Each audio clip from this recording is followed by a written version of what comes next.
What's going on YouTube? This is the No Level Cap podcast, and this week we'll be talking about our 10 best anime picks for new fans.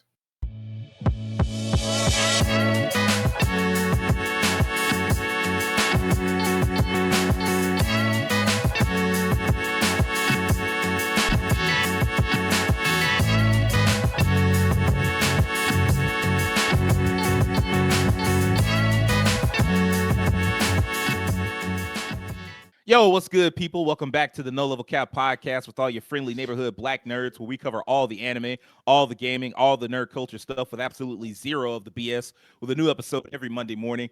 I am your host, Sage Ashford. These are my co-hosts, Terrence Flowers, Rakeem Beck, Devin Butts, and Will Coleman.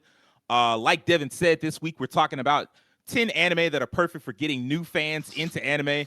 Before that, though, one last time, I want to remind you that the Game Awards are happening December 11th. We'll be here all night live, reacting to all the awards, all the trailers. We'll do our traditional breakdown after the fact, so make sure you come hang out with us on YouTube. We are not doing an episode of No Level Cap next Monday, or the Monday after that. So come get your dose of your double dose of No Level Cap early. All right, man. So we did a couple of weeks ago. We did the 10 anime that are worst for getting new fans in anime. And, we would be remiss if we didn't do the opposite. We do try to keep things positive here. That one, it wasn't a negative topic, but it was just keeping it real about what anime are not going to appeal to like new or are less likely to appeal to new fans. And this time we want to do something a little more positive, a little more like pointed, like, hey man, how do you get people in? And so I wanted to talk about what anime we could get into. So each one of us will be giving two picks that we think are perfect for getting new fans in anime. I can't wait to hear some of y'all choices, what thought process went into it. So let's get into it. Will, what's your first pick? Okay, so just to kind of keep it a little short, my thought process on this was like extremely all over the place, because I know it's hard to get people in the anime in the first place sometimes. And I know a lot of people kind of start off at battle shonens a lot.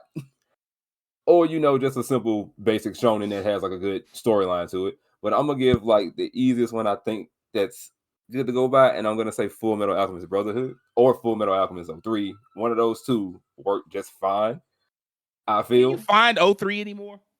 That's a very There's good actually question. been discussion about how you can officially watch 03, because I don't think it's on on Crunchyroll anymore. It was obviously previously definitely on Funimation. Yeah, but I mean they're the same now, so that's a good question. Can you find 03 nowadays? Like I didn't mean to like derail you. I just like when no, you said it, I was like, it's all good. That's like a topic itself. Like, man, it's hard to find 03 now. Like, I was doing like a recommendation. I was doing a list for CBR, and I was like, I brought up 03, and I was like, wait a minute, can you find it? And I looked it up. I was like, man, the only way you can find that is through piracy, which is interesting because 03 has some benefits over Brotherhood. Yeah. No, there's legit some anime out there where it's hard to find them now, even though they were really popular in their heyday. Yeah. I might actually, I don't know if I still got them on mom, but I'm pretty sure my brother recorded some episodes of that on a VHS, and I don't know if I still have it or not. Like the original one itself. Yeah, but I think Full Metal Alchemist Brotherhood, well, since we definitely did go a little bit on how hard it is trying to find 03, but I think Brotherhood would be a great place to kind of start, simply because it can get you in and it gets you out. That's usually my criteria for getting newcomers to start watching anime. I don't want you to be sitting with the show for like all of this year and next year. I want you to get into it and find your way in and out, so that way you can have a start, a middle, and an end.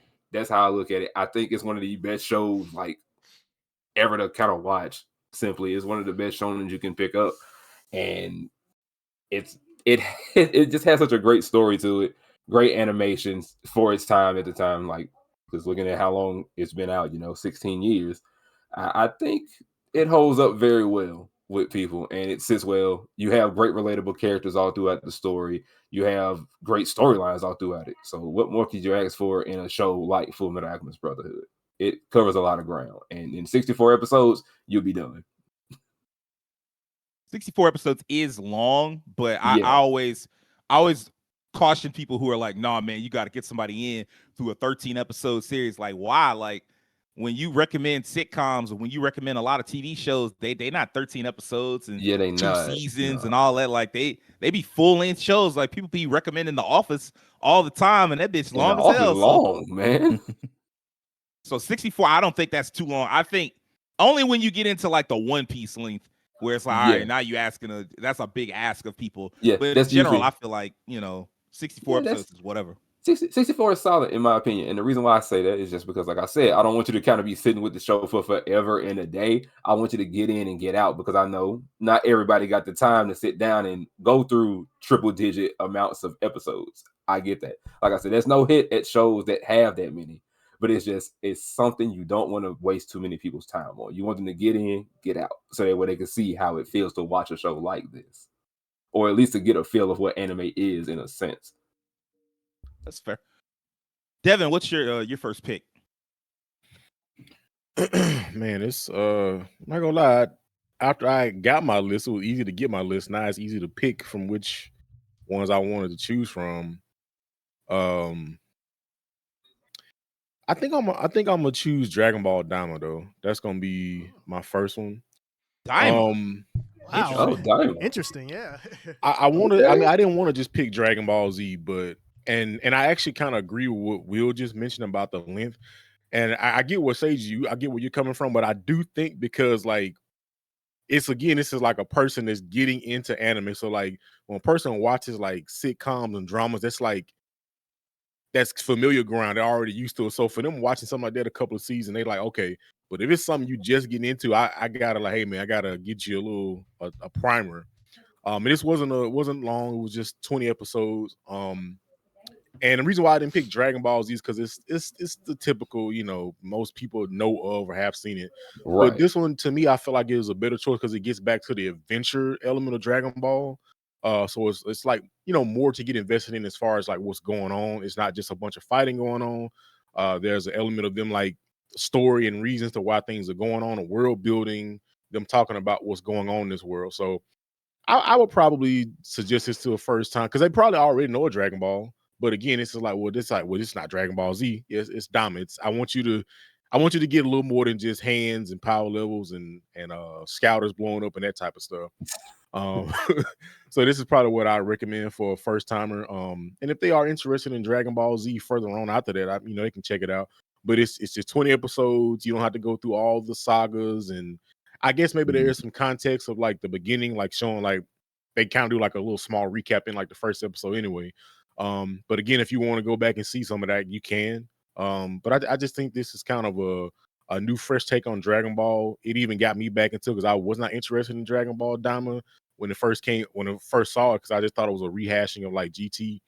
But like I said, the adventure of it, just the storytelling, the world building that they were doing in the demon world, and then it's a familiar anime, just on a short bite-sized chunk. I think it's pretty decent maybe to recommend to somebody just getting into anime. I do think this is a surprise pick, but it's not a bad pick. And I think it's kind of the closest you're going to get, because like I don't really want a Dragon Ball remake, but this is like, it's very tonally similar to Dragon Ball. OG, yeah, but it also had like OG Dragon Ball, and then it also has like the updated modern style animation. And so that might be easier to get somebody into Dragon Ball as a franchise versus like, 1983 Dragon Ball, which can look dated to some fans, to like newer fans especially, as opposed to like everybody here who, if you saw Dragon Ball, you probably get feelings of nostalgia and you're like, oh man, it used to be so great to look like that, to look at that type of stuff. But like newer fans might be turned off. So yeah, I do think that's a good idea. The comedy and the adventure aspects, those are very similar to OG Dragon Ball. And the fight scenes are similar to Dragon Ball Z. So it also gives them something to look forward to. Like, hey man, this is what it looks like now. And then you start Dragon Ball and you get like the comedy and the characters, and you kind of like, if you like Daima and you go into Dragon Ball, you like, oh man, and they go eventually get up to like what they was doing in Daima, man, this is gonna be crazy. So I think that's a good pick. Yeah, it was actually on my list too. Yeah, my bad, King. That's all good. That's why I felt that Daima was a great starting point for people who have kids who they want to get into anime too. Yeah. Like it's perfect, because I was watching it and I was like, if I was a child and I watched this, I would have been obsessed with this show. I would have been looking at Dragon Ball media like crazy if I had watched this show as a little kid. It just fits that perfect box, and it's a complete work too. So like you don't have to wait a long time. Like all the boxes are checked for me. It's newer, so you don't have to worry about the old part. It's good enough, like a good enough show where it's not a terrible written show. It's actually decent. Action scenes look good. Animation looks good. And it's like family friendly. If you want something family friendly for your kids, it ticks all the boxes for like a young anime fan to get into it to me. So that's why I had it on my list too. Okay. And I was thinking about how you mentioned, Devin, that there's some context that you might be missing jumping into this without having watched the others. But, with Dragon Ball Z, all of us did the same thing because pretty much most of the American audience, we didn't watch Dragon Ball before watching Dragon Ball Z. We just jumped straight into Z and we were okay. So I think, after you brought this up, I think you could very well do the same thing with this. So yeah, I think this is a good pick. Also kind of like Dragon Ball Daima as a starter more than Dragon Ball Z because I feel like when people say Dragon Ball Z, it's like, man, you missing so much. Like we started with Dragon Ball Z and it's fine, but like I wouldn't recommend a new fan start with Dragon Ball Z today. I would say start with Dragon Ball because we missed the shock factor of the Saiyan saga. The Saiyan saga, you just watch and you just like, oh, okay, it's a story that I'm watching. Well, can you imagine? You say what? Other than Goku dying, I didn't see that coming when I was a kid. Yeah, the protagonist dying, that was kind of, but even then, he didn't feel like the protagonist yet to me. Because I mean, like nobody felt like a protagonist because I ain't know nothing about the universe yet.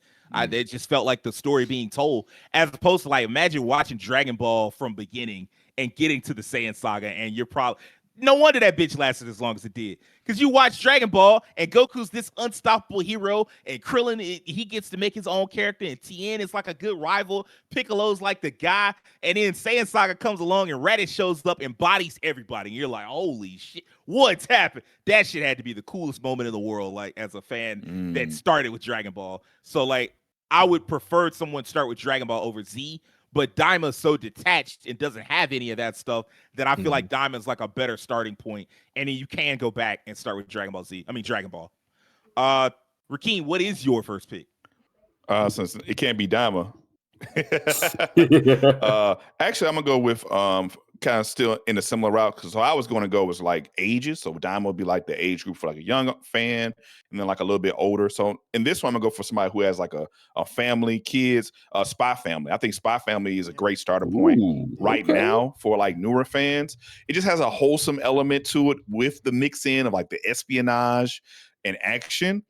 So it's like an appeal to like every demographic. Like you have an appeal for the adults with like the deeper story, what's going on in this specific universe, the difference between the spies and the actions, assassinations. And then you have the stuff with the little girl going to school and trying to find friends and read people's minds and wanting to keep the family together. Like it appeals to multiple audiences at the same time.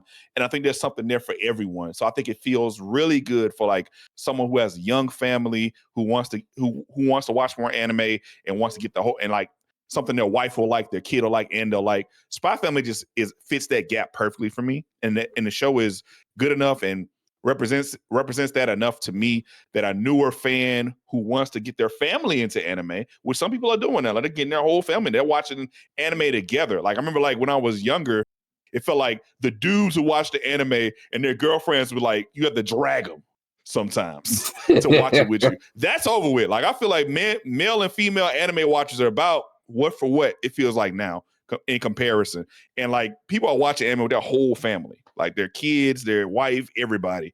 So I think this is a great living room anime. Your Netflix anime, you pull it on for the whole family. You turn it on like, hey, let's watch Spy Family, everybody, and have a good time this evening. Get some popcorn or whatever. So yeah, I'm gonna pick Spy Family for my first one. Okay. I like the term living room anime. Like I know, right? I like that. I was gonna use the marketing term, 4-quadrant.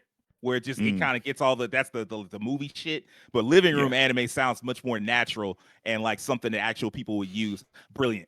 Not one of those anime where you walk in on, it's like, what you watching over there, boy? What is that? Not one of those. Remember that old RDC my skit dad did that so much. What do you watch? Like that old RDC skit when somebody walks in on the wrong anime moment. On the wrong part every time. Yeah, every time. Never fail. I think Sylvanas did one like that too, just every single time. Terrence, what's your first pick?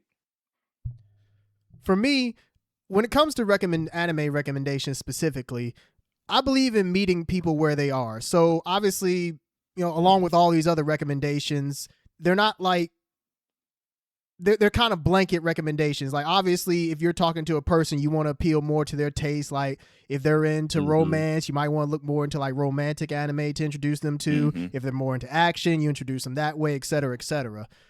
And when I say meeting people where they are, I think a lot of times when introducing people to anime, I try to give them an anime that is as close to as just a regular live action show that they would watch. Like if they're used to watching something like Law and Order, the anime that I suggest, I think will be up their alley, and that's Psycho Pass. Ooh. Psycho Pass, for those that don't know, it's a psychological like crime thriller. It's in a world where they have this system called the Sybil system set up that essentially can read who are going to be criminals and who aren't criminals. And so it's kind of has some element of Minority Report and also Blade Runner mixed into it. And so it also has like those cyberpunk themes to it as well. And it's about this detective named Akane who joins the this one unit, and they eventually run into this criminal who is considered like asymptomatic, or I forgot the specific term that they have for him, but he's able to evade the Sybil system, and a lot of it is about them chasing him and other factors that come into it as well, and them questioning like how the Sybil system even works and how it's run, or if it's even accurate, the fact that it's out here predicting who's going to be criminals and who isn't. And I think Psycho Pass is just a really good starter anime in terms of it's something that doesn't have like a lot of your more niche anime isms that might turn off new people if they're just not aware of it. It's more like a traditional crime thriller show. Like I said, like your Law and Orders. I'm blanking on like other types of crime shows. Like The Minority Report Report would be a great example of this. Like the comparison, like the movie. Law and Order, Blue Bloods. CIS. Well, Blue yeah, since I Bloods. mentioned, well, since I mentioned Minority Report, it's like, yeah, that obviously, but essentially anything that you could see on Netflix or on like HBO that falls under like the crime thriller category, this pretty much is just like that. And I feel like this would be a very easy introduction to someone who doesn't know a lot about anime but is still into that type of genre. I think this would just be a very nice pick for them. Okay, I agree with that. And along those lines, my first pick, I kind of went with the same sort of mindset as Terrence. I thought, hey man, let's go with anime where it feels like this is close to something that you might have already seen. And so like my first pick is Pat Labor. The TV series or the OVA, either's fine. But the whole point was like, hey, man, you like cop shows? Here's a cop show with giant robots. That's basically the appeal. It's set into the near future, not like 20. There's no specific number or year or whatever. It's just set in the near future where where society developed like giant robots, but they developed them specifically to do, construction or whatever. And then one day crime started being done with the robots. And so once you have crime done with the robots, you have a division of the police that have to come up with robots to fight the crime that's done with the robots. And so you get Special Vehicles Unit 2. It's as much a comedy as anything.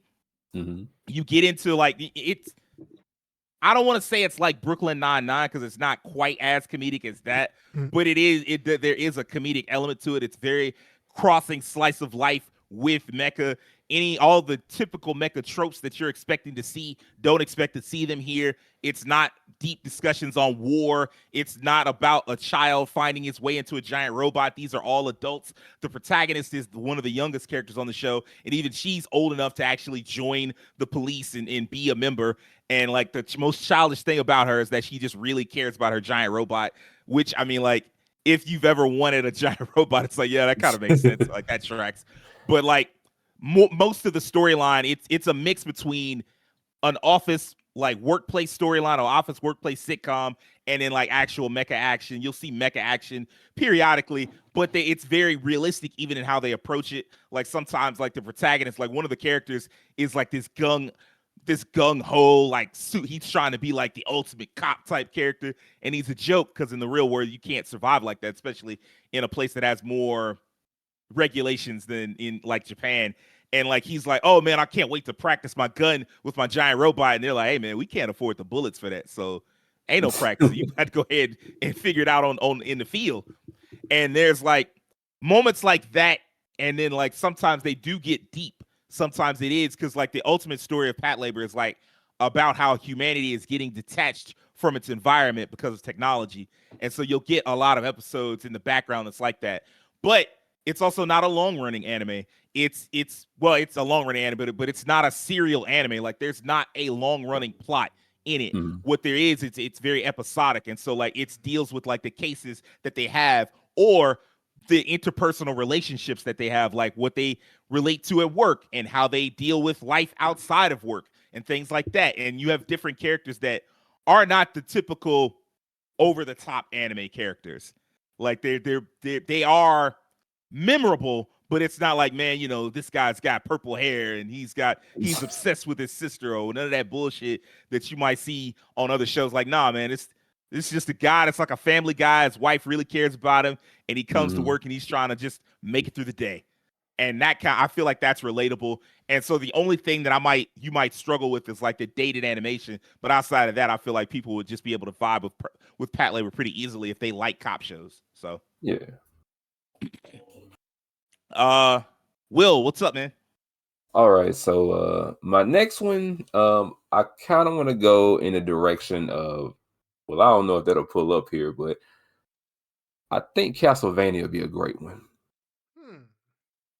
And I choose it simply for the fact that it's something that already has an existing storyline and some existing media as well. So if you haven't been watching anime and you didn't know about this somehow, this is something that I think you can slide yourself into because it does follow the games pretty faithfully to an extent. Because, I mean, let's be honest, what man wouldn't be mad at the fact that you burned his wife at the stake and he told you to get out within a year's time? And if you didn't, there was going to be hell to pay. So, by all means, Castlevania is awesome. So far, and I even got it on Blu-ray myself because I wanted to have it because I'm a huge fan of the series myself. And I love the animation. I love how it follows the storylines of the Belmonts going into dealing with Dracula on this eternal basis, practically at this point, especially if you've been following along through a lot of the other media. It's an amazing time. It's action-packed. It has a lot of impactful scenes, and I aim this more towards people that are more or less our age and a little taste younger. I aim that a little taste younger than us, maybe like 4 or 5 years younger than us. No, I'm not aiming this towards children. No, keep your kids out of the room because there are some scenes for the children that they don't need to see. There are some there. That's true. There are some scenes in there, so keep your kids out the room. And on top of that, it is on Netflix. So if you love your streaming services, you got an easy way to hop to it. Or if you like me and you don't care to hop on a streaming service, go get those Blu-rays because they do come pretty cheap every once in a while for the series. And there's a third way. Skull and Crossbones, I'll leave it at that. Yeah. Castlevania, I think is awesome. I think it's amazing for younger, more adults to get into, especially if you've been like, I want to get into anime. Castlevania seems like a really good spot to go, especially if you are into the existing material already, or you've been really wondering about Castlevania as a whole. Castlevania is the opposite of what Keem was talking about. It ain't no living room anime, but it is very good. It's super violent, but it's very intense. It does tell a very straightforward story. You're not gonna be lost. You just watching that clip earlier. Why every story got to be confusing? This ain't confusing. You get right to it, and you understand immediately what's going on. Devin, what's your next pick? Man, you know what, Sage? I said it'd be easy to pick them, but it's not easy for me to pick the two that I want to choose from.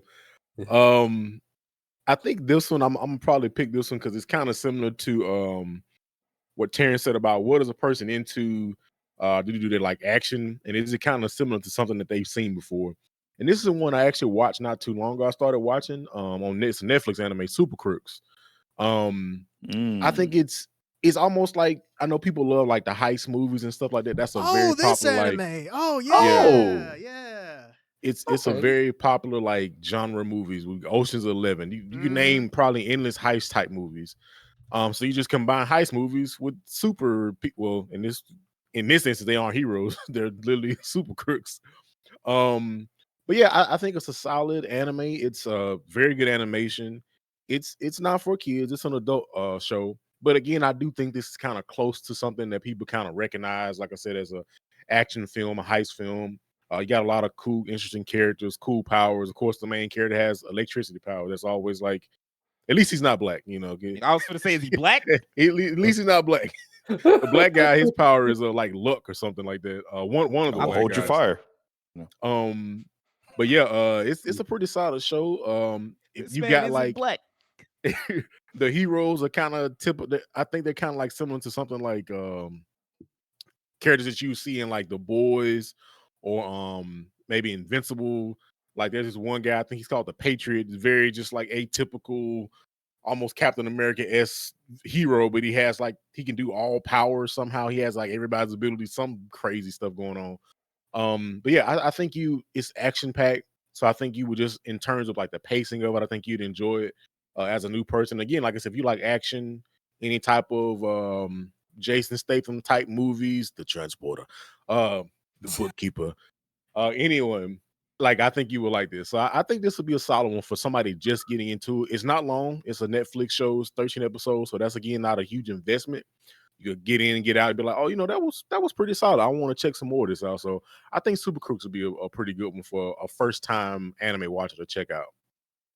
I forgot this anime existed, but I mean, yeah, I do think it's a good choice. Yeah. Very much along the lines of a classic Ocean's 11 heist type film. So yeah, I agree. Rakeem, what's your next pick, bro? So once again, Terrence, you brought up a great point. As coming as you are to coming where they are to anime fans, like what they're interested in. I had a discussion with a coworker a few months ago. How he got into anime was originally by watching Initial D. So that inspired my next choice. I'm going to choose Kuroko no Basket. I think sports anime is like easy gateway to get to get a dude who just like, I don't know about anime. They got anime about basketball. Hold on now. And when I was in college, me and my homeboy Tim, and actually a couple of other friends, we were obsessed with this show. I love this show. I was too. It just like, if you like basketball, there are so many like little nods and references to legendary basketball players, moments, and like plays that as soon as you see them, like you know exactly where they came from. You know exactly what they're referencing in there. The Dwight Howard Superman dunk, they got a reference in there. They got the elbow pass by Jason Williams, the Allen Iverson style crossovers, and then of course it's animeized a little bit. But I think Kuroko is a great starting point for anime fans who have interests that lie elsewhere, that don't realize anime is a great medium to express even their own interests. There's so many different sports animes and like other music animes, things like that cross boundaries. Sports anime such as Kuroko, which is one of my favorites that I watched, will be a great starting point for an anime fan. I think they probably really enjoy it. It is very over the top, of course. It's not like a simulation type anime, but I think it does a lot with its characters and the story.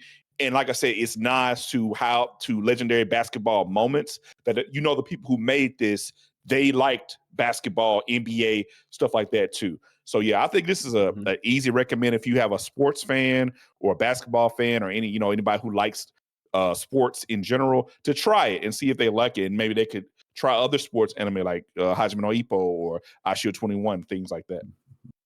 You know what's also good about this, like this sports anime in general, because I'm not the biggest, as Lakita Tanksley or Tahir Moore will say, I'm not the biggest sports ball fan.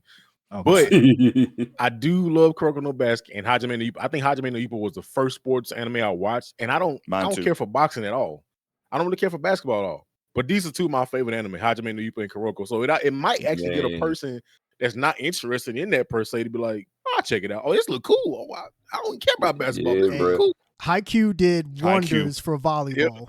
Man, did it. It got so many in that same type of list. I just never watched it, so I didn't recommend it. The soccer animes we got, When I tell you, Kuroko got me through a tough time, bro. I was sick. Man. I had to watch some. I was like, Kuroko it is. fell in love. It's like how Queen's Gambit on Netflix that got a lot of people into chess. So Sure did. that kind of stuff. Like even if you're not initially into the sport, a show could change your mind. Yeah. That tells how good a show is. That it's so good it gets you into something you're not even remotely interested in. Yeah. Until you go to an actual game, it don't look nothing like that. Be like, man, what's the dialogue and the special powers? I mean, why don't I get a fancy aura? Terrence, what's your second pick? One of the aspects of anime that I personally really enjoy is the comedy, because comedy in anime is unlike any other medium, just because the way that comedy is expressed in anime, from like your traditional, like the characters like fall down when somebody does something silly or stupid, to like the teardrop that goes down their face, to Old school. like closing their eyes and doing this. Like there's just so many like comedy aspects to anime that's unique to itself. And one of the anime that I would recommend, that if someone's into comedy, that I think is a very solid choice, is Haven't You Heard I'm Sakamoto, which I like to call I low-key like to call bitch, I'm Sakamoto. So Man, for those that don't know, classroom. this anime is about this character that's just, his name is Sakamoto, obviously. He's just so cool. He's the coolest guy at his high school. Like he's cool without even trying. All the girls are into him. He gets the highest grades. He kind of comes across as the perfect guy. And a lot of the episodes, this is one of those shows where it's episodic, so it doesn't have like an overarching plot per se, so you could kind of just jump into a random episode anytime and you would enjoy it. A lot of the episodes revolve around some of the male characters in the school trying to like trip him up or prove that he's not as cool as people think he is. So they're like try and do like certain pranks on him. They'll try to mislead him into certain situations or frame him for some things. And no matter what they do, Sakamoto always comes out on top, and he's just effortlessly cool. And you would think that would be annoying, like that kind of character. You would think like, oh, he's just so perfect. Why'd I watch this? That's where the comedy aspect comes into play. How he gets out of these situations is so hilarious that you're just like, wow. And it also helps that Sakamoto himself, he's actually a good guy. Like he's not the type of person who's like arrogant or treats himself as being above everyone else just because he's so cool. He's just cool because he's him. He's just that guy who he just has that aura, that coolness factor, that no matter what happens, he will always come out on top without even really trying. And so, yeah, this is the anime that I'll recommend to anyone who is into comedy or like slightly curious about how comedy in anime works, because comedy in anime is like its own thing. It's not like Absolutely American animation or regular like live action shows. Yeah. Like the comedy that's done in anime is very different. And there's not anything in here that's the type of anime comedy that could turn off an initial fan. There aren't any like ecchi elements or things that might have folks raising an eyebrow. For the most part, I feel like this anime plays it pretty straight. Like I said, it's funny. It has some genuine good moments. Like some of the moments that Sakamoto has with some of the characters that try to set him up or frame him or do different tricks and stuff on him. He ends up becoming friends with them in the end, and they like really respect him after everything is said and done. So yeah, I'd recommend this anime. He's just too cool. I had to be his nigga, bro. That's wild. I like that though. I'm gonna pick another. I'm gonna be the old guy, so I'm gonna pick another old anime. Nothing wrong with anime that. I Do what pick you must. is Trigun. Hell yeah. Man. Yeah. If you like westerns, Trigun is one for you. It is a weird west or like a sci-fi western, but so you have to adjust to that. But it is a western. The series follows a pair of insurance agents, Meryl and Millie, as they follow like the legendary humanoid Typhoon. And wherever he goes, there's always destruction following him. Yet when they find him, they find somebody that he doesn't match the legend at all. He's nice and he's goofy, and it gets to a point where they're like, this can't be the guy that we're after. And only to find out that, yeah, he is the guy because his legend precedes him to such an extent that ridiculous people that have powers and don't care about harming people, they show up and they try to mess with him, except he's just such a great gunman that he always comes out on top. Kind of like Sakamoto in the way that he's just always at the number one guy. It's not super long. It shows off anime, without all the elements that you would expect that would, turn people off. At the same time, Vash is very much a three-dimensional character. He's not just always cool. There's a sadness underneath him. And the whole story is about his struggle to remain, non-lethal, to remain a pacifist. He's trying his hardest not to harm people, and everybody that comes after him is trying to harm him. It is kind of like Rurouni Kenshin, except its creator isn't a creep, but also like where Kenshin was a murderer, and he was trying to get over his past ways of like, hey, man, I was at war and I just killed anybody that looked at me the wrong way. Vash took one life once, felt horrible about it. Well, more than one life. You have to watch the show. But like he was responsible for lives being lost once, and he was like, I don't ever want to do that again. And he tries his hardest to be like this perfect guy, even though there are constantly people coming at him and testing his morality and testing him as a person. And it's such a great short series to show you just what the medium is capable of in terms of like storytelling and environmental. The environments, everything is just great. I guess the music's kind of lacking. I was never a big fan of Trigun's music, but outside of that, everything about it, the character development and the writing is just top notch. The world building is great. It's just to show that if you can get over the 90s-esque animation of it all, man, you would fall in love with this show very quickly. It's a good time. I will say some people that might appeal to them because you have some people that are really into the retro aesthetic now, so they might actually like it more because of that. And I mean, the animation looks. I think the animation still holds up though. Yeah, it'll be one that be like, oh, this just looks bad. That's a difference. Like this still holds up. I think. I think, but. So I'm looking at it from my perspective. I'm trying to look at it from outside my perspective because to me, most 90s anime still looks amazing. But there are people that's like, man, get this dusty ass animation the fuck out of here. And I'm like, all right, there are some people that I know that are turned off by anything that's older than like 2010 or 2005 or some shit. Yeah. And I mean, but Trigun, I do feel like has that timeless appeal to it. So, and it's also anime that actually has gotten a reboot. Yeah, it does have a reboot. If you want to try out Trigun Stampede, and they got a new one coming out. The sequel, I was confusing it with the sequel, Trigun Stargaze, which is like the second season. I don't know why they won't just do a full adaptation because I think Stargaze and Stampede, they're the same thing, but it's like I think Stargaze is it. Like once they do Stargaze, that's the last of it, and I'm like, and it's a reinterpretation of some of the stuff too. Yeah, which really confused me. Yeah, that's why I personally would just recommend, hey man, just still go check out Trigun OG as opposed to like the new one. If you want to try out the new one, there's nothing wrong with it. It's very good, but it's just I don't know. Like I feel like the second time you do an adaptation, it should just be a direct adaptation. Like once you remake something, it should just be like, hey, we're gonna adapt it directly. They didn't do that, but you're still welcome to try it out. But yeah, that's our 10 anime. This is a shorter episode than usual, but we did have a longer episode that we filmed today. So, that's going to wrap this week up. If you're new to us and you like this episode, I need you to hit the like button, subscribe, tell your friends about us, and do me a personal favor. Have an excellent week. Peace. Bang, bang.